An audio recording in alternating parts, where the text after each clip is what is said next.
Hello and welcome to my channel. This is Ty.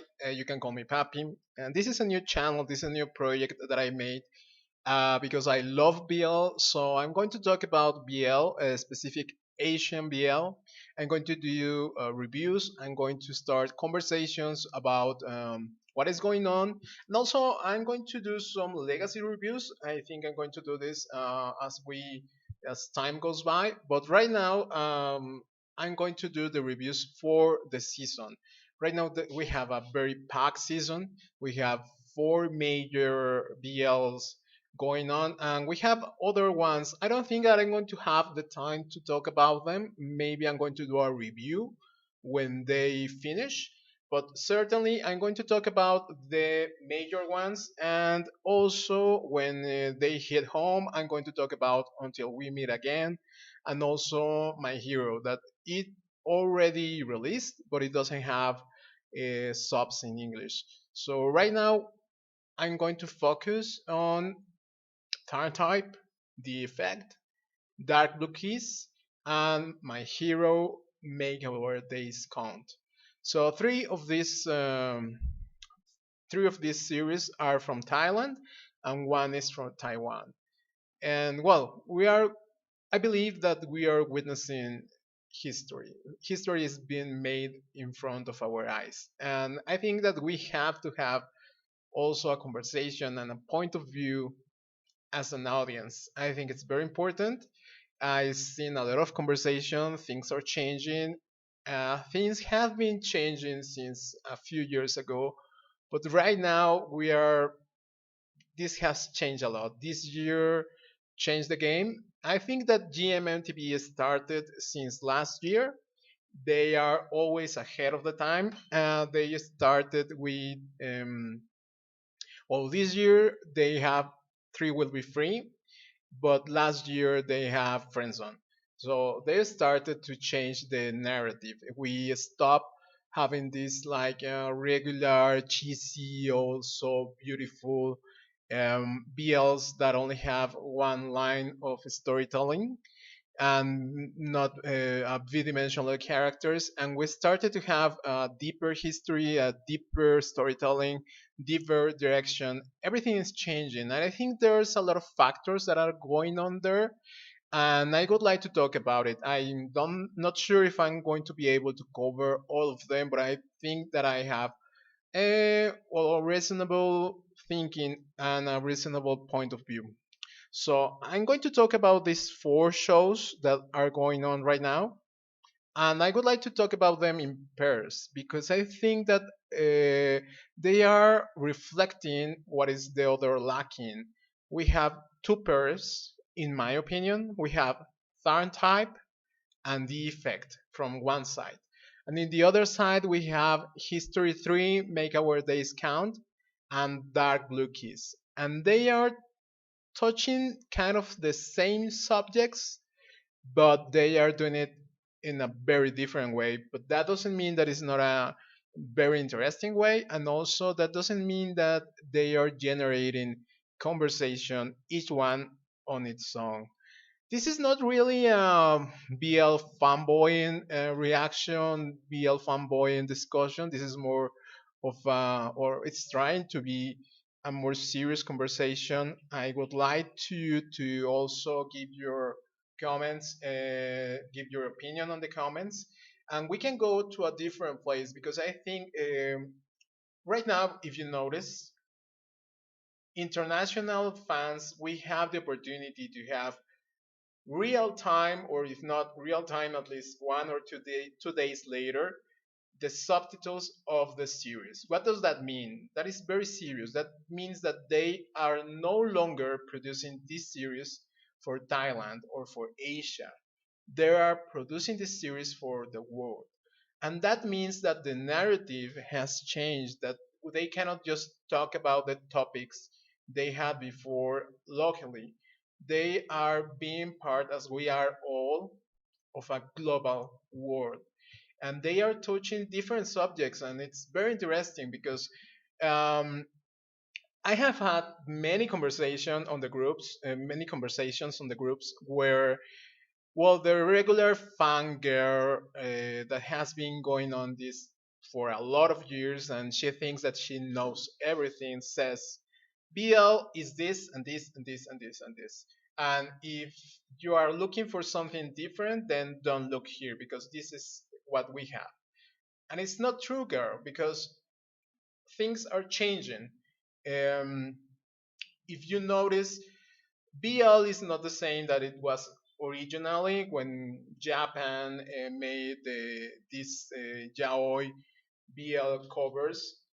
BL is not the same as before Love of Siam. That was the first major violent BL that started it all. And BL is not the same as before Addicted Heroin from China. And BL is not the same before the ban that happened after Addicted in China. And of course, BL is not the same after Lovesick. It changed the narrative. It changes a lot of things. And right now, BL is evolving and BL is changing. Why? Well, most first of all, I think that what used to be dark genre, hidden, that was like forbidden fruit that some girls had access, then it became a phenomenon, and it has a lot of roots. You can see that, for example, international in America and in these countries, there are a lot of K-pop fans, and I think many, not the K-pop fans, but many girls that are the same type as K-pop fans, they are the BL fans. So there is an audience. Because of that audience, BL became is becoming very successful. I think that they are getting numbers that they didn't think that they could have. I think it all started with 2 months. It changes not the narrative, but the business. It changed the business because this production from maybe an independent company, not a big company, got to be known all around the world. It was all, even in Netflix. I watched it in Netflix. So from this small cast that they didn't know what was going to happen, then suddenly they got millions of fans, millions of money, a lot of money, I think, and then they didn't know what to do. That's why that there was a lot of production issues with 2 months. Then, of course, GMMTV, because they are that's a big company. They know what they are doing. They are ahead of their time. They are very professional. They said, "Hey, we're going to do Sotos." So they did Sotos. Sotos became a sensation, became worldwide also, but especially in China, Philippines, it's a hit. There's a lot of money involved in there. So they said, "Hey, this is mine of gold. So what are we going to do about it?" And they started to change the narrative. So yeah, money, because this is a business. Don't fool yourself. Entertainment is a business, and it's a tough business. So many of the decisions that are behind of the changes that we are witnessing right now comes from a business perspective. But also, what is changing is the audience. This audience is no longer only 13, 14 years old girls that are looking for fantasy, for the perfect man that maybe is not going to hurt them and that happens to be gay.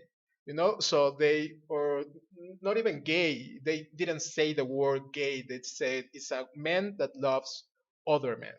So that narrative and that audience is no longer the only one that is watching BL. There is a lot of different kind of woman looking at these shows. There are a lot of middle-aged women watching these shows. They love it. I have many friends that watches these shows that are around their 30s, 40s. There is also a lot of gay audiences that are watching the show. Why? Or why? Because there are two men falling in love with each other, but also because I think what we have the right, we have the right to watch and to want it to be represented in the media. And we have been looking for this representation all over the world since many years ago. And we had very, very bad stories, very sad stories.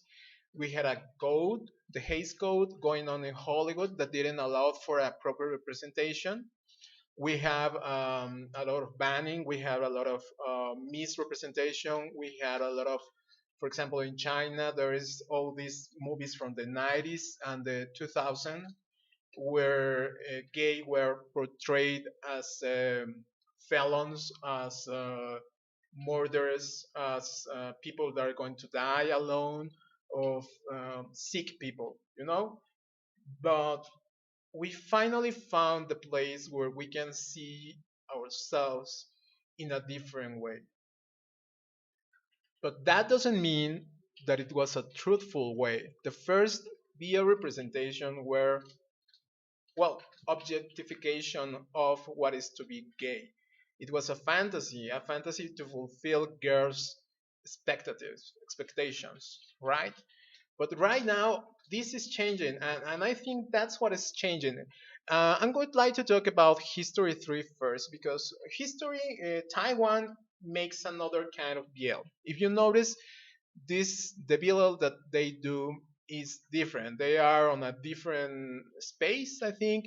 It may be because of their social circumstances, also their politics.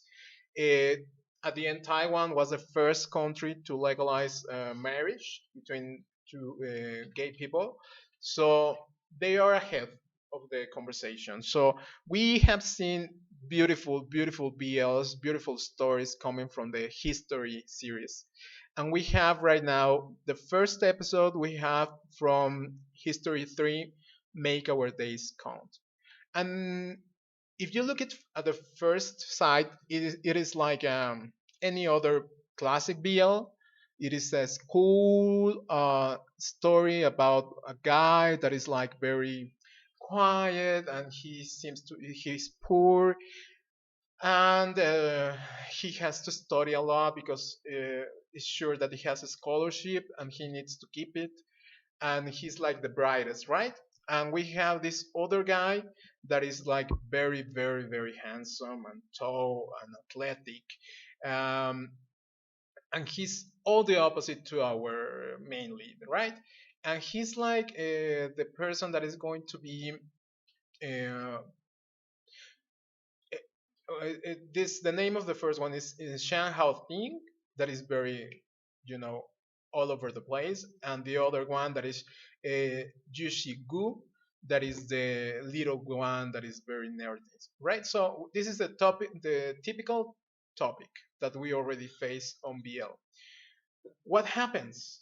What is the difference? Okay, well, the story goes the same. The handsome guy has a girlfriend, and then the girlfriend doesn't feel love, and he's trying to hit on the nerdy guy, right? What is the difference? Well, the difference is the way that we see the characters developing. We are watching not only a commentary on BL, but we are watching a commentary on generations, and we are watching a commentary on society, because this generation, there is a gap, there is a difference. This generation doesn't ask for permission. This generation doesn't wait, is not waiting to have a future, to have a steady future. This generation goes for it. This generation is making videos on YouTube. This generation is going out and do Instagram stories. This generation is not waiting to work on a company. Is not waiting to work to have um, yeah, it's not waiting for stability, it's waiting for adventure. So this is the new generation, and that's what happens with the main lead. He's the kind of person, he says, I don't want to sell my brain. I'm going to sell my muscles. I don't want to sell my brain. He's a different kind of character. He's a different kind of person. So this person seems to be like a bully, but he's not. He seems to be like this typical white tall guy that he has it all, but it's not really. He's just a very good friend of their friends. He has a group of friends that are very attached to him because he's very open. There's a gay friend, an openly gay friend that has a side storyline, and he's like, yeah, go for your guy. And the other one is obsessed. He works at the gym, and the guy that he likes goes to the gym and happens to be the boss of the one of the nerdy guy. So he's always thinking about it and talking about it, and the main lead is not like, oh, don't talk about it. Yeah, it's like, yeah, go for the guy. So we don't have, since the start, we're talking about sexuality and we're talking about being gay like something very reasonable and something that is not out of the question. So I don't think if you are going to see a development of BL like guy falling in love with another guy but without realizing that they are gay. I don't think that's going to be the narrative. And also, well, there's a series of confusion going between them both because of the girl that wants to hit them both. And at some point, the friends goes and confront the nerdy guy, and one of them punch him, and we are like, well, those are bullies. What's going on here? But then the guy gets late to his class, and then the teacher like confronts him and asks him what happened, and he says the truth. And this is very important. Usually in previous, I don't know, maybe, yeah, if you see other Asian series, they kind of value the secrecy, right? In other series, he he couldn't say anything. And he said it. He pointed out, and these guys were punished. And instead of being resentful about the guy, they are like, "No, cool, we did it wrong, and we have to pay." So I think that this is showing us different type of characters. This is showing us a different characterization, and this is showing us that the youth is different. We are living in a different time, and this is very important because we have the other case that is Dark Blue Keys. What happens with this series? Well, we have a story that has been going on since a lot of time. If you watch Kiss Me and then Kiss Me Again, we have this Pete and Cow that is Thai and new. Well, they have their very own history on the real life, but we don't want to talk about it right now because I don't have all the papers about it. But Pete and Cow are this couple. Pete was the rich guy, the rich boy that bullied the other guy, the nerdy guy. You know you're just seeing the similarities. And at the end, Pete found out that he was in love with the other guy. So, typical plot point in BL. Now we have a new season that is it only goes around them both. In previous season, we have the father of Pete, that is a very rich person, find out about them both, and he was not angry. He was very acceptful. Uh, he take them over and he said, "Ah, well, I'm going to accept your sexuality," and he's very happy with Cow being his son-in-law. And we had also, well, some history with their friends because they were the main leads on the first season, but then they just doesn't matter, and it doesn't matter anymore. And we have a side story because in the previous season, Kao used to work at the cafeteria, and well, not used to work with the cafeteria. He used to go a lot to the cafeteria, and the owner was hitting on him, and then Pete was very jealous and was very possessive. And at the end, he managed to, well, clear the air and doesn't have a, he became boyfriend with Pete, and he said to the guy from the cafeteria, just step back. So that was the previous season, and now the owner of the cafeteria, he has a different storyline. He's an adult, he's a gay person, and he's facing issues because the his parents didn't give any support, and I think that's very important. As gay people, usually, and this happens to me, and it happens to a lot of people. If you see straight couples or straight persons, they get a lot of support from their families. They are like, yeah, what do you need? Oh, yeah, you're going to have a son. What do you need? We're going to sell the house to help you. And we have to fight for what we have because no one is giving us anything. No one is giving us anything. And that's what's happening with the the person that is the owner of the cafeteria, right?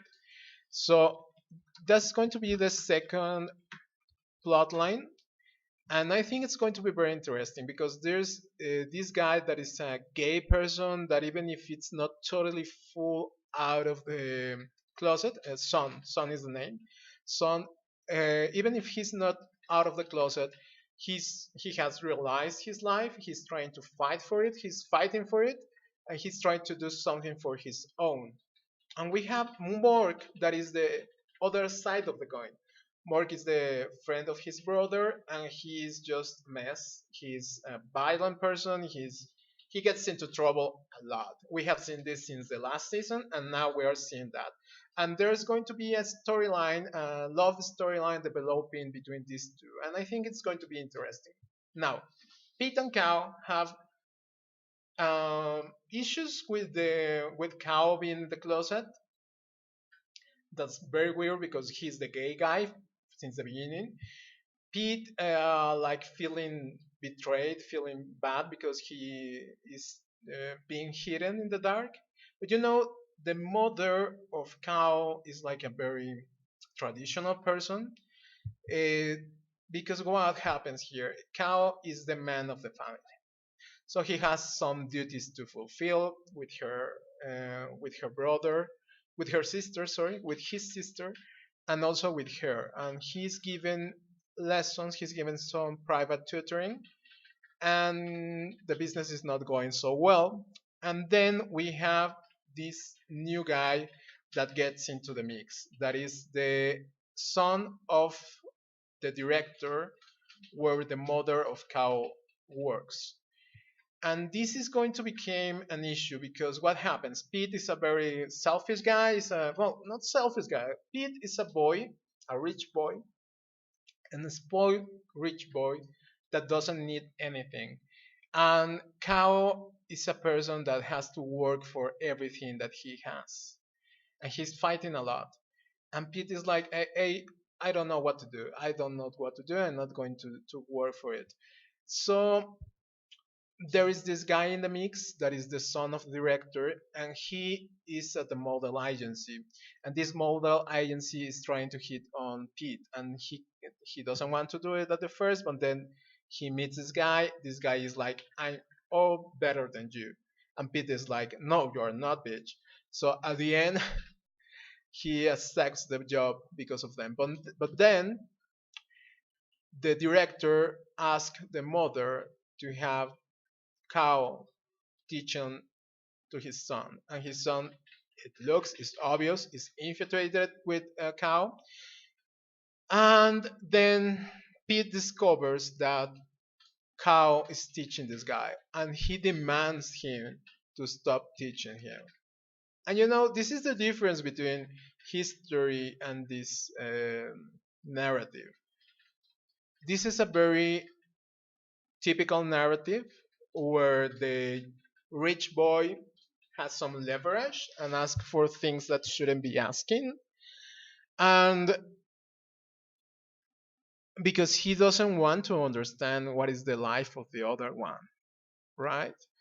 And the other one doesn't says really what he thinks or what is going on in his life. And I think that's the difference between these both narratives, because in the other side we're going to have some kind of the same drama, but I don't think that the characters are the same. So We're going to find out, but I think that is very interesting. Even so, I think that GMMTV is daring also to get out of the comfort zone. These characters are very complicated because I think they were born in a very typical narrative, in a very typical BL place, and they are changing. So let's see what they do. These two stories are the lighter ones. They're hitting the same old spots. I honestly would like them to change. I think GMMTV are making changes, but we see a lot of coloring. We see a lot of classicism. We see a lot of yeah. There is a lot of issues that they do not touch. All the people are white and rich. The happy people and the poor people doesn't count. So we're going to get to see different stuff. I think the story of Kao is showing different aspects, and I hope they change and they go to a better place. So let's see what happens. Now we have TharnType and the Effect, the series. And you know what? I was trying to do this review all over the weekend. I couldn't. I apologize. I had issues with the light. I had issues with a lot of stuff. I have my Japanese classes, so I was very busy. So right now we have TharnType that is talking about a guy that seems to be that was molested when he was a little kid by a man that is Type, and another guy that is Tharn that is a very handsome, all over the top handsome guy. They live together because they are on a room, a dorm room. They are studying. Type is a freshman there, and then Ty finds out that his partner is gay. So he freaks out and he starts like, I don't want to be with you because you are gay. And goes, Tharn is a very intelligent guy, and Tharn is the shit, you know. Tharn is the type of gay that it doesn't take things like easily. It's not going to go down easily. And then it starts a very weird relationship between them both because they are starting to play games, mind games, and that could be very good and a very good plot point to get a relationship between them both. But what happened here? And it's very weird, and I really want to talk about it, but I really want to give my opinion as a gay guy, and I want to hear your opinion as an audience. Tharn believes that it's like when they say, "Hey, you're a fag," and you answer, "Yeah." Do you want to touch your dick? Want me to touch your dick? Or are you man enough for me? Or do you think that you are man, more man than me? So it's a typical kind of response that we can get. I don't like it, but yeah. So in this case, what happens is that Tharn doesn't harass him, but he makes moves that I don't think are appropriate. He kisses him when he's drunk, and then as a joke, but he because he left some hickeys in his chest, but he kissed him, and also he started to push. There is a scene when Type is like, "I don't want you to touch me," and he keeps until Type just freaks out. Why? Because he has a trauma, and Tarn doesn't have to know this, but still, if someone tells you no and you keep pushing, I don't think that's the right move. And now we have episode 3 going on, going out today. I had to watch it before I made this video because I needed to check it out. And well, this was such a day because it's complicated. What happened? Type finally got in the Tharn finally got in the pants of Type. They were in the shower. Type was like, what happened? The previous episode, Type was very sick, and Tharn was taking care of him. Type didn't know until later, and when he found out, he was like, "Oh, I feel very bad because this guy was taking care of me, and I has been awful with him." And he tried to apologize. But for some reason, Tharn believes or thinks that it's okay to just kiss this guy in the night because he has a crush on him, you know? And then he goes in the shower with him and make and practice oral sex to type. And let me tell you what happens here. I don't think they are coming from a bad place. I think they are coming from a place of empowering us as gay people, and I think they believe the producers, the director, the writer. I don't know who is the one that believes that. That saying, you know what, I'm better than you because I can, if I want, if I really want, you are going to fall. You are going to do what I want. And I think that's a very wrong narrative. This is something that happens a lot. There are many gays that believe that chasing the straight guy, getting the straight guy makes them better, makes them the shit. And I don't think that's okay. That's giving us very bad image. And you know what? There are many gays that are open, that are all about having sex. So it's not difficult to have sex these days. And this is also an issue with the heteronormative way of watching things, because if you are more masculine, then you are more desirable. And if you are straight, you're like very desirable. And I think that's homophobia. That's internalized homophobia. And it's complicated. And I don't think that's the way to go. Uh, it's complicated because I really like the series. I'm really enjoying the series. It's very well. It's the same kind of production like Love by Chance, that was beautiful. I liked that a lot. But it has the same issues. Just because you are gay, you cannot do whatever you want. There are rules. We live in society, and those rules applies to everyone. And if someone is harassing you, it doesn't give you the right to harassing him, and not in a sexual way, because if this person is not okay with you because you are gay, and then you go and you take over him and just suck his dick because you wanted to do it, and you took advantage of some situation, that's not good. And there is a phrase that Type said, I think it was in the first chapter, when he said, Type said, Tharn said, I don't do drunk guys. And Type said, yeah, because he knows he can get it anyway. And yet that's true, because Mew is the kind of guy that can get whatever he wants. He's beautiful. He's just gorgeous. You look at him and you say, this guy is gorgeous. Um, and they're like playing on that card. But I'm telling you, I don't think that happens a lot. I know it happens, but it's not the same.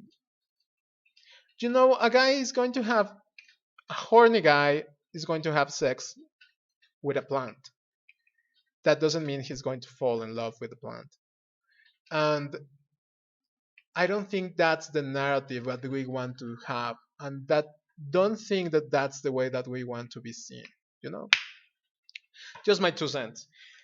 But what happens? This is the total opposite of the effect. The effect just have two two chapters and were very complicated, very complicated to say the least. It's the same. The narrative is the rich guy. Rich, well, it looks that it's rich. They never said it, but I think it's rich. And it's a tall, handsome guy, and it's the best in the school. And then there's this small, very shotacon guy that is like, he looks up to him and he admires him. And then for some reason, that they random reason, we find out later that it wasn't random. They meet each other and they start to have like a, yeah, more relationship, pretty much forced by the other guy that is Kang and Shin. Shin is the small guy, Kang is the tall guy. And then Kang forces pushes a relation over the other guy that is very shy. He's uncomfortable going around with other people, being seen. So Kang starts pushing, pushing, pushing. He slept over his house, and he slept half naked and tried to do so. Well, he made some advances, whatever. On chapter second, we find out that someone is taking pictures of them both of them together because there is this guy that is friend of Kang and he's jealous because Kang didn't want to admit that he was gay first, and he didn't want to accept his advances, right? And this guy took photos from them, and he posted the photos on the social media, and everyone went crazy because they thought that they were having a relationship, and nobody wants to believe Shin because he's very quiet. He doesn't speak up, and Kang is like, yeah, whatever, make them think whatever they want. But Shin is very distressed because this is happening to his idol, because this is someone that he idolized, and he feels that he's making the life of his idol going to shit, right? And then what happened? What happened is that he was the ambassador of the school, of the high school, and they took him away the title. And the previous scene, we see that the parents are speaking with Kang and confronting him about it, and then Kang declares that he's gay.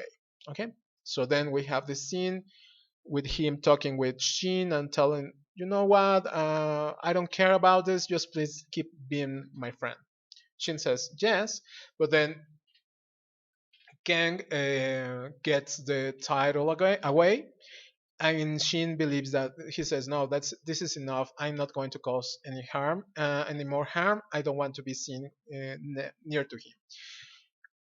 And Kang gets crazy because he's like, "What's happening?" And Kang has a crush on Shin. We get to see like a flashback when we see that Kang was. This is a typical. What happens here? I think this is a very intelligent series, but I'm going to finish. So Kang was in a flashback, watches Shin talking about him, and he's like, "Oh wow, this guy likes me, and I like him." So he becomes obsessed, and then when Shin starts avoiding him, he goes crazy until he confronts Shin in his house. Shin is like, "Hey, I don't want to cause you any more harm, and especially after you got away the ambassador title." And then this just snaps Kang. Why? He's like, "So you just wanted me because of my title?" And he becomes violent. And what I mean violent is awfully violent. He hits the shit of Shin, and then he rapes him in a very graphic scene. I'm going to tell you this: the effect is a very well thought series. It's a thriller. They are going for the thriller genre. This is not a rom-com, guys. Okay, and these are my fears. My fear number one is that they romanticize the rape. That means that they end up together, but like, oh, this was the start, so they can get to love each other eventually for whatever the reason. I hope it's not, but that can be the case. I don't think it's going to be like that. I think that this series is a commentary on BL, especially on BLs like Tharn Type or Love by Chance. I don't think that the name of the protagonist is a coincidence. His name is Kang, and we have Kangla on Love by Chance, that is a rapist, an awful rapist, because he cheats this guy that is drunk to believe that he was raped when he was the one that raped him. But well, this is another story.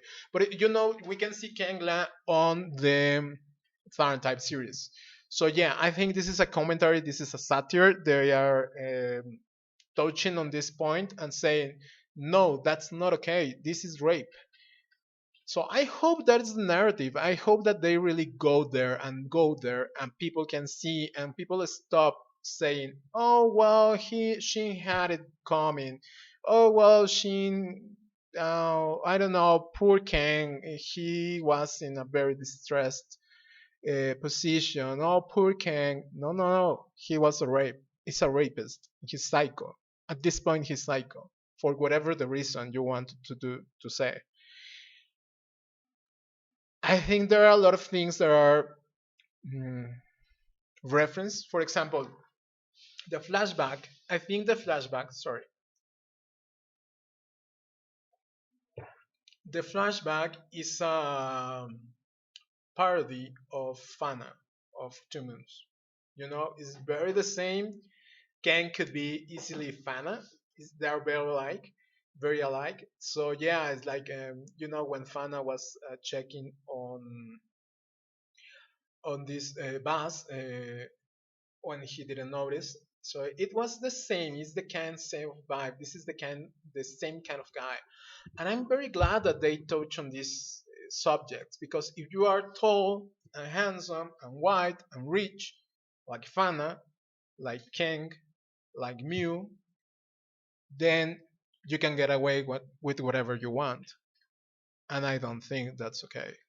And I think that's a wrong narrative. I think we need to stop watching this happen all over and over and over again. And we need to stop having these kind of characters without consequences. And I think this is going to have consequences. I think that's the point, the effect. It has an effect. But I am not only afraid, I'm kind of terrified that the effect is one of those movies or series that says being gay is awful because gays do these kind of things. Because if you see on the series right now, the open gays, the only two open gay characters are the ones that cause all this mess. Kang being a rapist and his friend harassing him and posting the pictures online. So I hope, I really hope they don't go that way. Uh, but we have a very interesting conversation going on. We're going to have very good conversations next weeks, months. I hope we can continue talking about this, and I hope that we can continue meeting each other and have a better conversation. I really hope that you enjoyed this review. Please leave your comments down below. I'm going to be reviewing this other series as soon as they pop up. There are others going on, but I don't really think that we can have more time to do this. So thank you very much for watching and see you next week. Bye bye.